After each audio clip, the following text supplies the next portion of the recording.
Hi guys, my name is Crystal Bianca and welcome to my channel. Today I'm going to talk to you guys about my feedback session with my editor. So in one of my last videos I did say to you guys that I had finished doing all of my revisions of Perfectly Fractured and I had given my book to my editor, and I was fortunate enough to have a family member who is an academic and who knows about writing and punctuation, all that sort of stuff, and he volunteered to take a look at my writing. Just recently he let me know that he had looked through half of my book and that he had a few pieces of feedback to give me, and when I first heard this I was kind of scared, to be honest with you, because I'm not one of those people who takes well to criticism. Like I can handle constructive criticism, but when I feel like I'm being criticized, I'm quite sensitive. So it was a bit of a scary feeling knowing that I had to talk to someone else about my work, and Perfectly Fractured feels quite personal to me. So to have someone else take a look at it and then tell me what they think, it was a really huge step.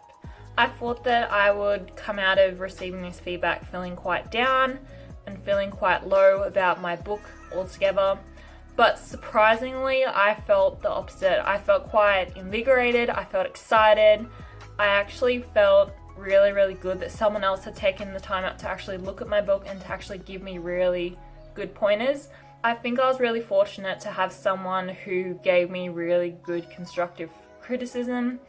He gave me advice to help and improve on my writing and my work, and he didn't really put me down or, criticize me or anything like that in the process. I've heard of horror stories where other people have gotten feedback from beta readers and from editors and all that sort of stuff, and they have been completely shot down. Their work has been torn to pieces with criticism and corrections, and I was just really lucky that I have someone in my life who didn't do that to me and who was a really great support. So I'm going to talk to you guys a little bit about some of the criticism that he had of my work as a whole. So I think one of the really main criticisms was that when I went and I did my last draft, I did a lot of cutting back. I got rid of a lot of paragraphs that I wasn't happy with, but then as a result things were quite refined, and when there's some areas of my writing that need more expansion, more detail, especially regarding the setting and the other characters in the book. So I took that on board. I know that I need to sort of include more detail, include more description, backstories, that sort of thing, and I'm going to take that feedback and use it wisely. Another piece of feedback that I received is to include more red herrings. So I need to be able to drop in more clues, make more of an air of mystery around my book. I know that I have done that in some sections, especially regarding the end. There's a lot of mystery and a lot of stuff going on, but throughout the middle of the book it slows a little bit, and I need to do more foreshadowing and really keep the reader's interest in my writing. So another piece of advice was regarding my dialogue. I know that I struggled a little bit at one stage with my dialogue because I didn't know how to word it and to make it flow better.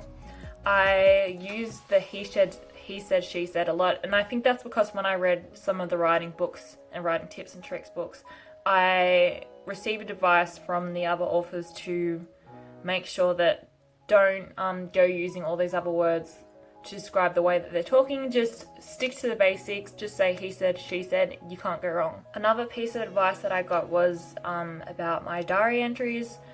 Apparently the diary entries don't stray too far off the sound of the actual normal text of the book, so I need to work on trying to create a character's voice, and I don't know how I'm going to do that just yet. I think that it's quite difficult and more experienced writers probably have an easier time at doing it, but I'm going to do a lot of research and try and figure out how I can reword some of these diary entries to make sure that they sound different to my main character, Simone. I struggled a little bit with some of these diary entries because instead of making it sound like someone was talking and writing down their feelings and their thoughts. I was trying to get too much of the story in. So I think I need to spend a bit of time on the diary entries and making sure that they're perfect. Overall, I'm really happy with the feedback the editor gave me. Instead of using it as a negative experience and looking at all the things that were wrong with my work, I used it as a positive experience, and I know that once I make these corrections, my book is going to be so much better than what it was.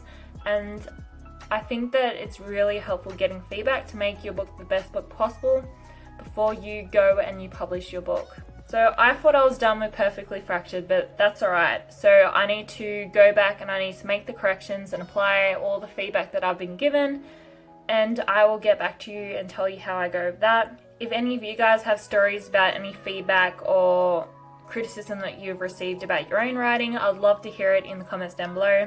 And if you're interested in more writing related videos, don't forget to hit that like and subscribe button. Thank you for watching.